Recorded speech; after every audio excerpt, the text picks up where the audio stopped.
믿음의 가정에 대한 부분들로 놓고 함께 주의 말씀을 나누는 시간 되기를 소망합니다. 예수 그리스도를 믿는 성도들은 우리가 한 가지를 우리가 장착하고 우리 삶 가운데 예수님 다시 오실 때까지 예수 그리스도를 믿는 성도들은 우리가 준비하고 우리가 갖고 있어야 할 가지가 있다면 성경적인 가치관으로 세상을 바라볼 수 있는 이 믿음의 안경, 성경의 안경을 우리가 끼고 이것을 준비하고 우리가 세상을 볼 줄 아는 우리들이 되어야겠다라고 하는 말씀을 서두에 드립니다. 예수 그리스도를 믿는 우리들은 성경적인 가치관, 말씀의 안경을 끼고 세상을 바라보는 시대를 우리가 반드시 살아야 된다라고 말씀을 드리는 것입니다. 왜냐하면 요즘 시대는 바르다 하는 것을 바르지 않다라고 말하고 바르지 않다라고 하는 것을 바르다고 말하는 시대에 살고 있기 때문에, 즉 우리가 늘 목사님들 얘기하듯이 어떤 포스트 모더니즘 같은 그런 사상들이 우리의 이 시대 속에 반영되어 있고 우리의 삶 속에 우리의 관계 속에 사회 전반으로 그 모습들이 있기 때문에 우리는 성경적인 가치관, 말씀의 기준이 되어서 그 말씀의 안경을 끼고 우리가 살아가지 않는다면 이 세상의 사조의 흐름들, 사상의 흐름들 속에서 우리의 믿음도 흔들릴 때가 있다라고 하고 때기 때문에 이런 시기들을 우리가 살고 있기 때문에 우리는 이 성경적인 가치관을 우리가 준비하고 그 가치관으로 살아가야 할 때가 이때가 아닌가라고 싶습니다.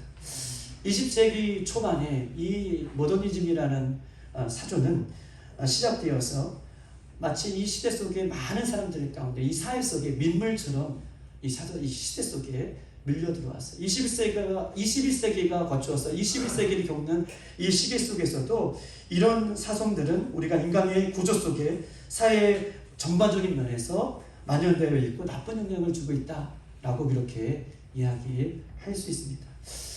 그럼 모더니즘이라는 것이 뭔가? 오늘 모더니즘에 대해서 물론 이야기하는 것은 아니지만 그런 사조들이 있다는 것을 우리가 알고 있을 때에 그런 부분들을 우리가 잘 극복할 수 있기 때문에 그렇습니다. 모더니즘이라는 것은 상대주의라는 어떤 틀을 갖고 있어요. 상대주의, 모던이라는 이 시대의 이 후를 얘기할 수도 있고 그 사상의 후를 얘기할 수도 있는 여러 가지 정의를 사람마다 어떻게 보느냐에 따라서 이 정의를 각각 나누고 있는 학자들이 많지만, 그러나 이 사조들은요 상대주의라는 어떤 큰 틀을 갖고 있는 것이 큰 틀의 모습이다라고 얘기할 수 있어요. 상대주의는 어떤 것입니까? 상대주의는 나도 옳고 너도 옳고 우리 모두가 옳다라는 주의예요. 나도 옳고 너도 옳고 우리 모두가 옳다. 이 말을 들으면 되게 좋은 말 같죠. 나도 옳고 너도 옳고 우리 모두가 옳은 것이다. 우리 옛날에 황희정승이라는 이야기가 있습니다. 황희정승의 집에 두 종이 있는데 두 종이 싸움이 벌어졌어요. 그래서 그 두 종이 싸움의 결판이 나지 않으니 그 정승을 찾아가서 주인님 제 말을 한번 들어보시라고, 여차여차해서 이렇게 됐는데 누가 더 억울하겠냐고 라고 얘기할 때, 그래 내가 네 말을 들으니 네 말이 옳구나. 아닙니다. 내 말 좀 한번 들어보시라고. 그래서 여차여차했는데 내가 이렇게 억울함을 당했습니다 라고 얘기했더니 황희정승이 네 말도 들으니 네 말이 옳구나 라고 얘기한 거예요. 옆에서 지켜보는 부인이 황희정승에게 저 사람의 말이 옳고 이 사람이 옳다라고, 이 사람의 말도 옳다라고 얘기하면 바르고 그릇된 것이 어떤 것입니까? 라고 황희정승에게 따져 물어요. 그랬더니 그 이야기를 들었던 정승이 뭐라고 얘기해요? 당신 말도 들으니 당신 말이 옳구나. 옳구요. 이 사람 말도 듣고 이 사람 말도 옳고 저 사람 말도 옳고 부인의 말도 옳다라고 하는 것이 상대주의가 갖고 있는 이론이에요. 그 사람들이 주장하는 것은 절대의 진리는 없다. 절대의 기준은 없다라는 것이에요. 절대 기준이 없고 절대의 진리가 없다라고 얘기하는 것이 상대주의의 틀인 것입니다. 그렇기 때문에 모더니즘은 절대 기준과 절대 진리를 거부하면서 절대 기준이 없기 때문에 어떠한 문제가 되지 않는다. 악도 선이 될 수 있고 죄도 얼마든지 올바른 것이 될 수 있다라고 이야기하는 사조가 이 상대주의의 사조이고 또 모더니즘이 갖고 있는 틀이다라고 얘기할 수 있습니다. 모더니즘의 특징은요, 기독교의 정반대적인 사고를 갖고 있는 것입니다. 절대적인 것에 대한 무관심, 절대적인 것을 거부하는 것. 절대적인 진리를 거부하는 시대에 살고 있지만 절대적인 진리가 없어지는 것은 아닙니다.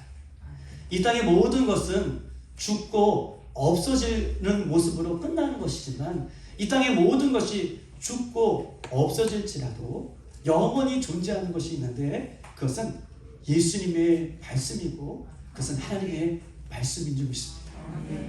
이 땅의 모든 것은 없어져요. 이 땅의 모든 것은 역사의 뒤안길에 사라지지만 이 세상의 모든 것은 그러나 없어지지 않고 영원히 존재하고 있는 것이 하나가 있는데 그것은 하나님의 말씀인 것을 성경 우리에게 이야기하고 있고 그것이 절대적인 진리인 것을 우리에게 말씀하고 있는 것입니다.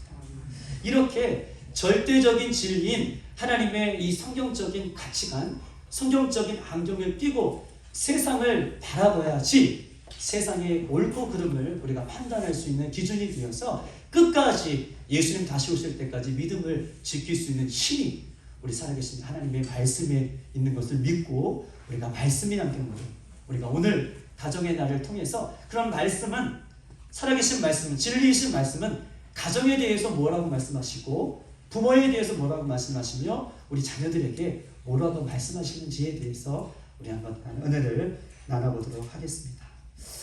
첫 번째, 가정은요, 진리이신 이 예수님께서 말씀해 주신 이 가정은 천직의 성경에 전체적으로 봤을 때 가정은 하나님께서 세우신 최초의 공동체라는 거예요.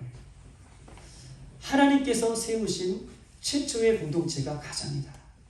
여기서 키포인트는요, 하나님께서 세우신 가정이다라는 것이 중요한 부분인 것입니다. 아담과 하와를 창조하시고 한 부부가 되게 하셨어요. 그리고 가정을 이루셨죠. 하나님께서 세우신 가정이 하나님께서 최초로 만드신 공동체가 가정이라는 거예요. 그렇기 때문에 우리가 가정을 이루고 있다. 이 가정은 쉬운 가정이 아니에요. 모든 가정은 하나님께서 만들어주신 가정이기 때문에 너무나 소중한 의미가 가정 안에 담겨져 있는 것을 성경은 우리에게 말씀하고 계셔요. 두 번째, 가정은요, 남자와 여자가 한 몸을 이루고 생명이 시작되는 곳이 가정이기 때문에 소중한 것입니다.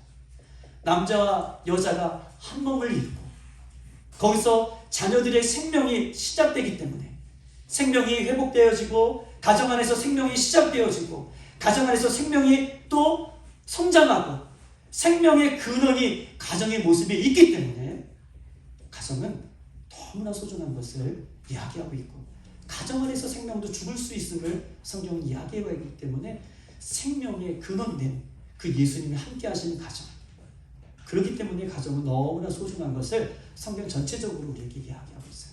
하나님께서 최초로 만드신 공동체가 가정이기 때문에 생명의 시작이 가정으로부터 시작되기 때문에 가정은 소중하다. 또한요, 가정이 왜 소중합니까? 성경 전체적으로 흐르는 맥락은 이렇습니다. 가정은요, 인격의 기초를 만들고 가정 안에서 권위와 순종을 배울 수 있는 훈련의 장소가 가정이기 때문에 가정은 소중한 거예요. 가정 안에서 나의 인격이 훈련되어지고 권위 앞에 순종하는 훈련을 배우는 장소가 가정이기 때문에 가정은 소중하다. 때로는 부모를 통해서 자녀가 인격이 훈련되어지는 것이죠. 때로는 자녀를 통해서 부모가 인격이 훈련되어지는 거예요. 나의 인격이 아니라 예수님의 인격으로, 말씀의 인격으로 부모와 자녀가 그 가정 안에서 훈련되어지는 거예요. 또한 자녀는 부모를 통해서 권위에 순종하는 법을 가정 안에서 훈련되어짐으로 말미암아 이따 말씀을 보겠지만 부모에게 권위에 순종하는 자녀는 하나님의 권위에도 순종할 수 있는 그 훈련을 배우는 것이 가정이기 때문에 가정은 너무나 중요한 부분인 것을 우리 성경 전체적으로 이야기하고 있는 것입니다. 그렇기 때문에 가정 안에서 모든 부모들도 자녀된 우리들도 가정의 구성원이 된 우리들은 그냥 놔두면 가정의 건강한 믿음의 가정이 되는 것이 아니라 각자가 위치에서 하나님께서 세워주신 부모의 역할, 자녀의 역할을 최선을 다할 때에 믿음의 과정이 아름답게 형성되어지는 것을 성경은 이야기하고 있어요. 부모만 열심히 한다고 해서 믿음의 가정이 세워지는 것이 아니라, 자녀만 열심히 노력해서 믿음의 가정이 세워지는 것이 아니라, 하나님께서 믿음의 가정의 구성원으로 세워주신 모든 구성원들이 최선을 다할 때에 믿음의 가정이 든든하게 세워질 수 있음을 성경은 이야기하고 있는 것입니다. 그렇다면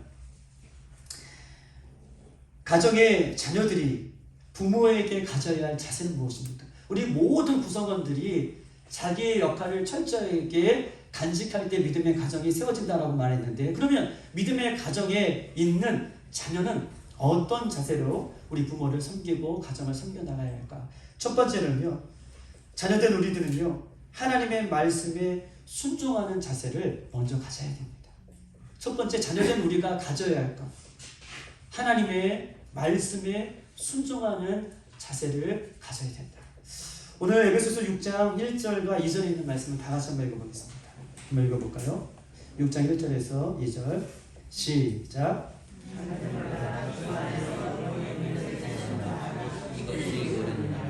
내 아버지와 어머니를 공경하라. 이것은 약속이 있는 첫 계명이니. 아멘. 오늘 하나님의 진리이신 말씀은 이렇게 써 있습니다. 자녀들아, 주 안에서 너희 부모에게 순종하라. 이것이 옳다. 그리고 내 아버지 어머니 공경하라. 이것이 약속이 있는 첫 계명이니. 여러분, 오늘 본문에 약속이 있는 첫 계명이다 라고 얘기하고 있습니다. 약속 있는 첫 계명. 오늘 약속 있는 첫 계명을 떠올릴 때 우리 출애굽기에 보면, 하나님께서 출애굽기 20장에 보면 이스라엘 백성들에게 시내산 밑에서, 시내산 광야 가운데 있는 이스라엘 백성들에게 10계명을 허락해 주세요. 10계명의 첫 번째 계명은 무엇입니까? 나 외에는 맞아요. 다른 신을 섬기지 마라. 우상을 섬기지 마라. 이것이 하나님께서 이스라엘 백성들에게 내려주신 첫 번째 계명이에요. 그런데 오늘 본문에 보니까 내 아버지 어머니를 공경하라. 이것은 약속이 있는 첫 계명이니. 첫 계명이라고 이야기하고 있어요. 10계명의 첫 계명은 나 외에 다른 신을 섬기지 말아라. 이것이 첫 계명인데 오늘 예수님께서는 왜 이것을 첫 계명이라고 이렇게 말씀하고 계실까요? 한번 보십시다. 여러분 한번 보세요. 우리가 하나님께서 이스라엘 백성들에게 10계명의 그 모습을 주셨던 것은, 여러분 보세요. 1계명부터 4계명은 하나님과 인간 사이의 계명인 것이죠. 하나님과 인간 사이의 계명. 인간이 하나님을 어떻게 섬기고 사랑할 것인가에 대한 1계명부터 4계명은 이런 하나님과 인간 사이의 계명이에요. 5계명부터 마지막 10계명은 인간과 인간 사이에 어떻게 너희들이 살아갈 것인가에 대한 계명이 인간과 인간 사이의 계명인 거예요. 하나님과 인간 사이의 계명이 이 수식적인 계명이라면 인간과 인간 사이의 계명을 수평적인 계명이라고 얘기하고, 이 하나님을 사랑하는 이 계명이 온전히 세워질 때 인간과 인간 사이의 계명도 이 예수님의 사랑을 온전히 십자가를 이루는 사랑을 할 것을 성경은 이야기하면서, 그것이 온전해지는 것은 하나님의 계명도 잘 지킬 뿐만 아니라 인간과 인간 사이에 우리가 지켜야 할 하나님의 계명도 잘 지킬 것을 5계명부터 10계명 마지막까지 이야기하는 거예요. 그런데 500계명부터 마지막 10계명 중에 제일 첫 번째 500계명이 뭐지요? 5계명이 오늘 본문에 있는 말씀. 맞아. 현이야, 맞아. 네 말이 맞아. 내 부모를 공경하라. 이것이 첫 계명인 거예요. 5계명부터 인간적인 계명의 첫 계명, 오늘 본문에 인간적인 계명의 5계명부터 10계명의 첫 계명이라는 것을 이야기하면서, 첫 계명은 내 하나님을 섬겨, 하나님을 온전히 섬기고 우상을 섬기지 말라. 나 외에 다른 신을 섬기지 말라. 이것이 가장 귀한 계명이라면, 인간과 인간 사이에 가장 중요한 계명이 있다면 내 부모를 공경해라 라고 하는 말씀을 첫 계명으로 하나님께서 우리에게, 우리의 자녀된 우리들에게 얼마나 중요하면 첫 계명으로 이렇게 부모 공경할 것을 말씀하고 있는 것입니다. 오늘 공경하라, 내 부모를 공경해라 라고 하는 원문은 키베트라고 하는 말인데, 이 키베트라는 말은 그냥 공경하다가 아니라 존경하다는 의미가 있어요. 내 부모를 존경해라. 그리고 이 공경하다라는 말은 영광이 되게 하라라고 하는 말이 있습니다. 존경하고 부모님 앞에 영광이 되게 하라. 얼마나 기쁨을 드리는 거겠습니까? 영광이 되게 하라.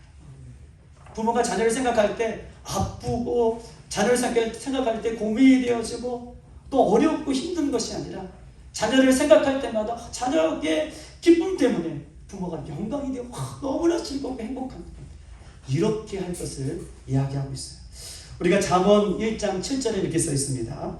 여호와를 경외하는 것이 지식의 근본이다. 여기서 경외하다, 여호와를 경외하다 라고 하는 말이 오늘 본문에 공경하다, 부모를 공경해라 라고 하는 말과 똑같다는 말이에요. 키베트. 경외하다, 공경하다, 영광을 올려드리게 하다, 또 존경하다, 이런 의미가 담겨져 있습니다. 즉 다시 말해서 이것을 풀면 부모님을 공경하는 것은 마치 하나님을 경외하듯 부모를 사랑하고 부모를 섬기며 부모에게 영광을 올려드리는 그런 삶을 자녀들이 살 것을 이야기하고 있어요. 그냥 부모님 사랑합니다 라고 합니다. 우리가 하나님을 예배할 때 얼마나 두렵고 떨림으로, 얼마나 마음 중심으로 드리려고, 신령과 진정으로 드리려고 우리가 노력하고 있지 않습니까? 그런 마음으로 부모를 공경하고 사랑하고 섬길 것에 대한 부분을 성경 우리에게 이야기하면서 그것이 계명 중에 가장 첫 계명이다 라고 우선순위에 두고 있습니다. 그 이유는요, 그냥 공경만 하는 것이 아니라 하나님께서는요, 내게 오늘 본문의 전체적으로 맥락을 보면 출애굽기 20장 12절에는요 내게 준 땅을 얻게 하겠다, 내게 준 땅에서 내가 생명이 길리라고 말씀하고, 그렇게 공경하면, 그렇게 섬기면 내게 준 땅에서 내 생명이 길리라 라고 얘기하고 있습니다. 내게 준 땅이 무엇입니까? 내게 준 땅이라는 것은요, 오늘 아브라함의 약속한 그 땅이에요. 내게 준 땅, 아브라함의 창세기 12장 7절에 아브라함에게 내가 약속한 그 땅, 천국 그 땅, 아브라함의 약속하신 그 가나안 땅, 그 땅을 너희 자손들에게 준다라고 얘기하고 있어요. 약속하고 계셔요. 그런데 준다라고 할 때 이 준다는 현재 진행형이에요. 보세요, 여러분 보세요. 현재 진행형으로 준다라고 얘기하고 있어요. 지금 이스라엘 백성들은요, 이 10계명을 받을 때 출애굽기 20장에는 여전히 시내산 밑에 있어요. 여전히 광야 생활을 하고 있어요. 그런데 하나님의 말씀에 순종해서, 오늘 말씀을 순종하는 자세가 우리 자녀들에게 가져야 할 자세라고 얘기하고 있지 않습니까? 하나님의 말씀에 순종해서 부모를 그렇게 공경하면 하나님께서 예비해 놓은 가나안 땅, 지금은 들어가 있지 않지만, 지금은 시내산 밑에 있지만, 지금은 광야 생활을 하고 있지만 현재 진행형이에요. 앞으로 그 땅을 받은 것처럼 너에게 주겠다 라고, 그렇게 진행형의 모습으로 우리에게 줄 것을 이야기하고 있습니다. 줄 것만 이야기하는 것이 아니라 그 땅에서요 내 생명이 길리라고 얘기하고 있어요. 내 생명이 길리라고 하는 것은 너가 그렇게 부모를 공경하면, 출애굽기 12절에 그렇게 공경하면 내 생명 길리가 장수하려는 의미가 있는 것이 아니라 너의 자손도 너처럼 그 땅에서 살 것을 약속하고 계셔요. 그 다음 세대도 그 땅에서 영원히 살 것을 그렇게 약속하고 있는 약속이 너무나 중요하기 때문에 부모를 공경할 것을, 그리고 그 땅에서 영원히 살 것을 하나님께서는 우리에게 약속하고 있는 것입니다. 자녀의 역할은요, 부모에게 순종하는 거예요. 하나님의 말씀을 기억하고 순종하는 것이죠. 하나님 말씀대로 부모에게 순종하는 것입니다. 자녀가 마땅히 부모에게 순종해야 할 것을 성경은 우리에게 이야기하면서 그것은 명령이라고, 10계명의 한 계명으로 반드시 지킬 것을 성경 우리에게 요구하고 있는 것입니다. 부모가 뛰어나서, 부모가 잘나서, 부모가 여러 가지가 많아서 이렇게 부모를 공경하는 것이 아니라 이것이 자녀가 해야 할 마땅한 도리인 것을 성경이 이야기하고 있습니다.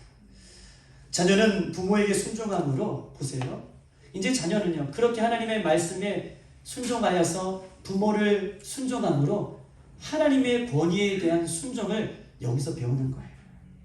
부모에게 순종하지 못하는 자녀는요 하나님 앞에 절대 순종할 수가 없습니다.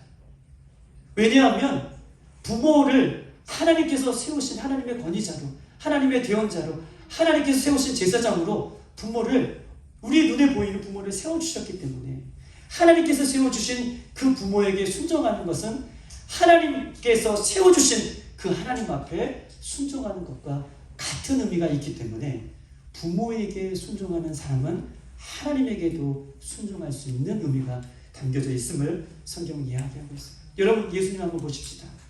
예수님은요, 하나님의 아들이세요. 하나님이세요. 이 땅에 육신을 입고 이 땅에 오신 예수님은요, 십자가에 돌아가실 때 엘리 엘리 라마 사박다니, 할 수만 있다면 주님, 이 십자가의 잔을 내게서 옮겨주시옵소서. 얼마나 십자가가 힘들고 어려웠다면 육신에 갖고 있는 예수님도 할 수만 있다면 이 십자가의 잔을 내게서 옮겨달라고. 그러나 뭐라고 말씀하십니까? 나의 원대로 마옵시고 하나님의 뜻대로, 아멘, 그게 맞아요, 되기를 원합니다. 하나님의 아들이신 예수님도 하나님이시지만 자기의 뜻대로 할 수도 있으시지만 철저하게 하나님 아버지의 뜻을 위해 순종함으로 십자가를 지셨다면, 우리가 부모에게 순종하는 것은 하나님께서 엄히 우리에게 명령하신 모습인 것을 성경 이야기하고 있습니다.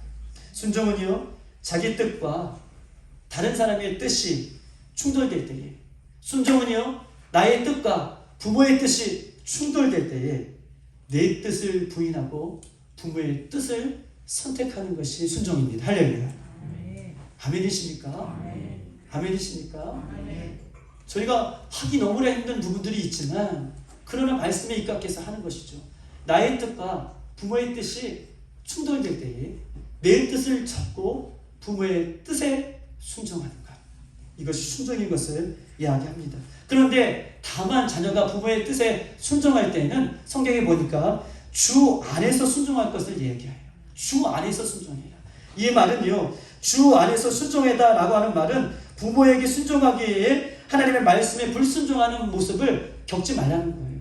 부모에게 순종하기 위해 하나님의 말씀을 따르고 하나님의 말씀을 더욱더 우선순위에 둬야 되는데, 부모에게 순종하기 위해 예배드리지 않고 부모에게 순종하기 위해 예배는 등하시하고 하나님의 말씀은 등하시 하지 말아라 라고 얘기하는 거예요.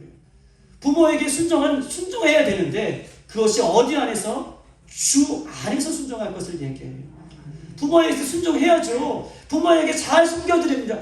효도해야 되죠. 그런데 주 안에서 효도하지 않으면, 주 안에서 섬기지 않고 주 안에서 순종하지 않으면 부모가 우선이 되어서 하나님의 말씀에 등한시 할 수가 있기 때문에 성경은 우리에게 순종할 것을 요구하면서 주 안에서 부모에게 순종할 것을 이야기하고 있습니다.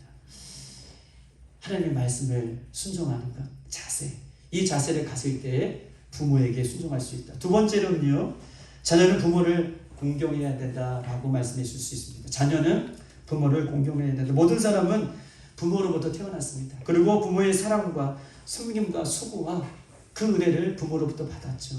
이 땅에 부모로부터 태어나지 않은 사람은 없고요, 부모로부터 섬김과 사랑과 은혜를 받은 사람이 아무도 없기 때문에 우리는 마땅히 하나님께서 세우신 부모에 대해서 공경할 것을 성경 이야기하고 있어요.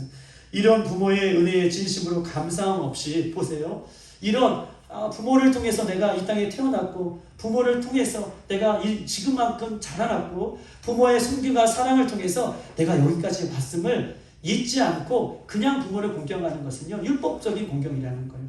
형식적인 공경이라는 거예요. 하나님은 그것을 가장 싫어하십니다. 우리 예수님은 우리의 외모를 보는 것이 아니라 우리의 중심을 보기 때문에 마음 중심에 부모를 공경해라 라고 하는 진심으로 우러난 한마디를 하더라도, 부모님 사랑합니다 라고 한마디를 하더라도 우리 중심에서 우러나는 공경을 할 것을 성경은 우리에게 요구하고 있습니다.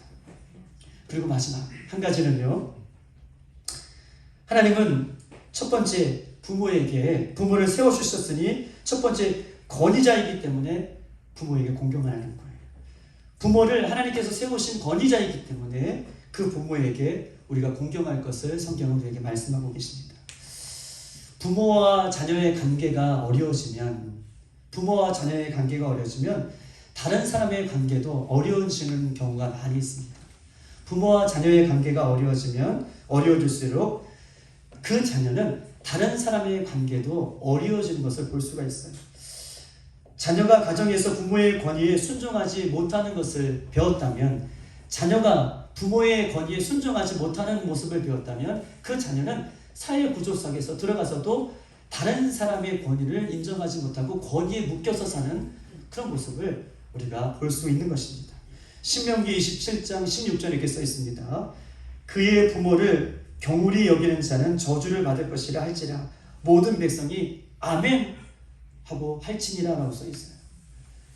그의 부모를 경홀히 여기는 자는 저주를 받을 것이라 할지라 라고 하니 백성들이 아멘 하고 할지라 라고 그렇게 신명기에는 써 있습니다.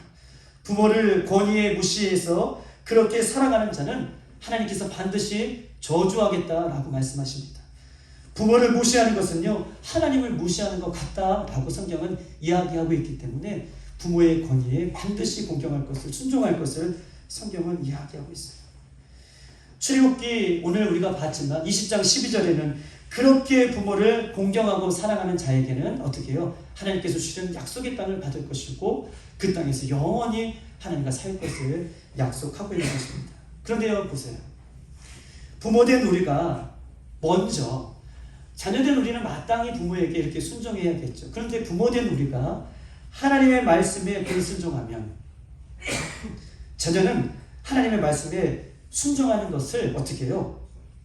못 배운다는 거예요. 부모가 하나님의 말씀에 먼저 순종하는 것을 우리 자녀들에게 보이지 않는다면 자녀들은요, 부모에게 순종할 수 있는 그 방법을, 순종할 수 있는 모습을 배우지 못한다는 거예요. 밑 빠진 독에 물 붓기 하는 것처럼 자녀들이 그렇게 성장한다는 것입니다. 부모가 먼저 하나님 말씀에 순종할 것을 자녀에게 보일 것을 성경 우리에게 이야기하고 있죠. 부모가 인격적으로 예수님을 만나고 부모님이 예수님의 말씀으로 살아가는 모습이 교회 안에서나 가정 안에서나 사회에서 일치함을 살아갈 때에 그 모습을 본 자녀들이 부모에게 저절로 순종하고 하나님 앞에 순종하는 모습을 배우게 된다는 거예요. 부모가 하나님 말씀에 순종하여서 교회에서도 가정에서도 사회에서도 그 순종하는 모습을 일치함으로 배울 때, 일치함으로 아이들에게 보일 때 아이들이 그 부모의 모습을 따라 순종하게 된다. 특히요, 교회와 가정에 부모의 삶이 다르면, 교회에서와 가정 안에서 살아가는 그 부모의 모습이 다르면 자녀들은 부모뿐만 아니라 하나님 앞에 실망하게 되는 거예요. 부모님들이 교회 안에서 사는 모습과 가정 안에서 사는 모습이 일치하지 않는다면 부모가 자녀의 신앙을 막는 걸림돌이 될 수 있음을 우리에게 눈이 말씀하고 있는 것입니다. 부모가 가정에서 혈기를 부리고 비인격적인 말을 하고 권위를 앞세운다면 또한 그 부모에게 받은 상처 때문에 그 자녀가 가정을 이루어 그 상처가 그 다음 세대 아이들에게 고스란히 이어지는 현상들을 우리는 눈이 볼 수 있는 것입니다. 상처난 부모가 상처난 아이를 만드는 거예요. 상처를 가지고 있는 부모가 상처난 자녀를 만드는 거예요. 고슴도치를 한번 생각해 보십시다. 고슴도치가 삐죽삐죽 그 가시를 가지고 아이들을 끊어야 될 때마다 그 삐죽삐죽한 가시는 그 아이들을 찌른다는 거예요. 아이들을 더 아프게 한다는 것입니다. 예수님께서 우리에게 일정한 기간에 우리 자녀들을 맡겨주셨어요. 자녀들은 우리의 자녀가 아니라 예수님의 자녀인 줄 믿습니다. 우리에게 일정한 기간 자녀들을 우리에게 맡겨주셨어요. 예수님의 자녀를 하나님의 말씀의 방법으로 키워나가는 것이 우리 부모의 역할인 것을 오늘 가정의 달을 통해서 자녀들도 역시 부모에게 순종해야 했지만 부모가 이 땅에서 어떻게 살아갈 것을 성경 우리에게 이야기하고 있는 것입니다. 부모 역시 부족하기 때문에 우리 자녀들을 바라볼 때마다 주님, 저의 부족함을 돌아봐 주시고 아이들을 잘 섬길 수 있는 지혜도 주시고 하나님의 말씀의 방법으로 아이를 키울 수 있도록 날마다 부모된 우리는 기도가 먼저 되어야 할 것을 성경 우리에게 이야기하고 있습니다. 오늘 본문에 보니까요, 3절과 4절에 있는 말씀을 한번 읽어보십시다. 3절과 4절 시작. 이로써 내가 잘되고 땅에서 장수하리라. 또 아비들아 너희 자녀 노엽게 하지 말고 오직 주의 교훈과 훈계로 양육하라. 아멘. 자녀들을 노엽게 하지 말아라고 부모에게 진리이신 성경은 우리에게 말씀하고 있습니다. 즉 다시 말해서 자녀 교육의 주체는 부모가 아니라는 거예요. 자녀를 노엽게 하지 말아라 라고 하는 것은 자녀 교육의 주체는 오직 예수님의 말씀인 것을, 예수님인 것을 성경 우리에게 이야기하고 있습니다. 하나님만은 가정의 주인 되어주시고, 예수님만이 가정이 되어주시고, 예수님만이 가정의 모든 것이 되어지기 때문에 가정에 속해 있는 자녀들은요, 그 가정의 교육의 주체가 부모가 먼저가 아니라 하나님인 것을, 예수님인 것을 성경은 이야기하고 있어요. 예수님께서 키워가시는 거예요. 예수님께서 우리 자녀를 인도해 주시는 거예요. 그것을 인정하는 것입니다. 할렐루야. 왜냐하면 가정의 주인이 하나님이십니다. 두 번째로는요, 그 다음의 교육의 주체는 누구에게 있느냐? 아버지에게 있어요. 그 다음 교육의 주체는 아버지에게 있습니다. 왜냐하면 아버지를 가정의 영적인 제사장으로 하나님께서 세워주시기 때문에 그렇습니다. 하나님 다음으로 가정의 교육의 주체는 아버지입니다. 또한 하나님께서 영적인 제사장으로 아버지를 세워주셨고, 또한 부모로부터 상처를 받을 때에 과반 이상이 아버지로부터, 죄송하지만 아이들이 상처를 받기 때문에 특별히 아버지가 그 역할을 잘 할 것을 성경은 우리에게 말씀하고 있는 것입니다. 부모가 자녀를 하나님의 말씀대로 양육하지 않는다면 자녀는 많이 그 삶 가운데 분노가 일어나고 아픔이 일어나고 상처로 살아갈 수밖에 없는 그 아이들의 모습을 성경이 이야기하고 있어요. 예를 들면 이것입니다. 자녀에게 가장 고통스러운 순간은 무엇일까요? 자녀들에게 가장 어렵고 힘든 순간이 무엇일까요? 자녀들에게 가장 힘들고 어려운 순간은 제가 제 삶을 들여다봐도 부모가 싸우는 것이에요. 부모가 싸울 때예요. 부모가 싸우는 모습을 볼 때에 자녀들은 부모에 대한 신뢰를 잃어버리죠. 믿음의 가정에서 믿음의 부모님들이 싸우는 모습을 볼 때에 부모에게 실망할 뿐만 아니라 부모가 믿는 그 하나님에게도, 그 예수님에게도 아이들이 실망을 한다는 것이고 신뢰감이 떨어진다는 거예요. 아이들은 부모가 싸울 때 가장 두려움을 느껴요. 자기 때문에 싸우는 건가? 나 때문에 혹시 부모가 싸우는 것이 아닐까? 이런 죄책감 속에 아이들이 살아간다라고 얘기할 수 있습니다. 두 번째, 특히 교회와 가정에서 부모의 삶이 다르면, 여러분 보세요. 계속 누누이 말씀하지만 가정과 교회에서 부모의 삶이 다르면 자녀는 부모를 통해서 그 다른 신앙, 가정에서도 교회에서 다르게 배우는 그 부모의 신앙을 아이들도 그대로 답습하며 살아가는 그 모습을 살기 때문에 오히려 아이들의 신앙을 걸림돌이 되게 하는 것이 부모의 모습이다 라고 그렇게 이야기할 수 있습니다. 그러므로 부모이든, 여러분 보세요, 자녀이든 믿음의 가정을 만들기 위해서는 각자 구성원들이, 믿음의 구성원들이 각자 위치에서 최선을 다해야 된다고 말씀해 드렸듯이 각자 자녀이든 부모이든 중요한 것은 예수 십자가의 그 은혜를 우리가 필요하다라고 생각하고 예수님의 십자가 밑에 가는 은혜가 우리 가운데 회복되어질 것을 성경은 이야기하고 있습니다. 부모이든 자녀이든 예수님의 십자가의 은혜를 회복할 것을, 즉 다시 말해서 죄사함이, 예수님의 십자가 밑에서 죄사함의 은혜를 받은 경험이 풍부한 부모가 자녀들의 아픔을 끝까지 끊어갈 수 있는 거예요. 자녀들이 어떠한 죄를, 어떠한 잘못을, 자녀들이 어떠한 실수를 하더라도 내가 부모된 우리가 예수님의 십자가 밑에서 내 죄사함의 은혜, 예수님의 십자가 밑에서 그 은혜를 충분히 받을 때에만, 그 은혜로, 예수님의 십자가의 그 사랑으로 아무리 아이들이 잘못하더라도, 아무리 아이들이 죄 가운데 있을지라도 그 예수님의 십자가의 은혜로 아이들을 품어줄 수 있어요. 아이들의 멍에를 품어줄 수 있어요. 그런데 부모가 예수님의 십자가의 죄사함의 은혜를 경험하지 못한다면 그 아이들을 볼 때마다 비판하고 정죄하고 아이들에게 어떻게 해요? 상처를 준다라고 얘기할 수 있는 것이에요. 자녀들도 나를 위해 죽으신, 나의 죄를 담당하신 그 예수님을 처절하게 느끼고 예수님의 십자가를 끌어안고 예수님으로부터 회개의 은혜를 받은 그런 아이들만이 부모가 아무리 잘못하더라도, 부모가 아무리 나에게 내 눈에 부족해 보일지라도 그 부모를 예수님의 사랑으로 끌어안고 예수님의 은혜로 끌어안고 그렇게 부모를 안아줄 수 있는 그 마음을 회복할 수 있음을 성경 우리에게 이야기하고 있는 것입니다.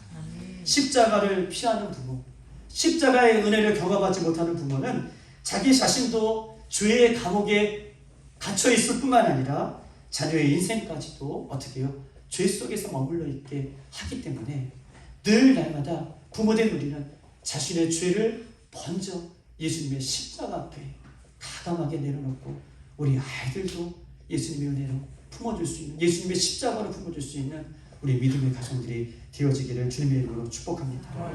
십자가를 통해 회개한 자만이, 십자가를 통해 온전한 사랑을 경험한 자만이 부모를 품을 수 있고 부모에게 순종할 수 있음을 성경 우리에게 이야기하고 있어요. 내가 예수님 앞에 죄인이라는 것을, 내가 얼마나 부족한 것을, 내가 얼마나 예수님의 십자가 없이는 살아갈 수 없는 인간인 것을 알 때만 우리 아이들도 품을 수 있고 우리 어른들도 품을 수 있는 것을 성경 우리에게 얘기하고 있습니다. 오직 예수 그리스도의 십자가의 은혜 안에 있을 때 부모로서, 자녀로서 온전히 그 역할들을 감당할 수 있음을 기억하고 오늘 어버이 주일 특별히 우리 가정의 날을 맞이하여서 자녀된 우리는 하나님 말씀에 순종하는 법을 배우고 또 자녀된 우리는 마땅히 부모를 공경해야 하고 자녀된 우리는 부모의 권위에 순종해야 하며 또한 부모는 우리 예수님의 사랑으로 자녀를 끝까지 사랑하고 예수님의 사랑으로 끝까지 자녀를 용납하여서 우리 믿음의 가정이 모두가 이루어지기를 주님의 이름으로 축복합니다. 이 시간 한번 찬양하시고 우리 한번 기도하십시다.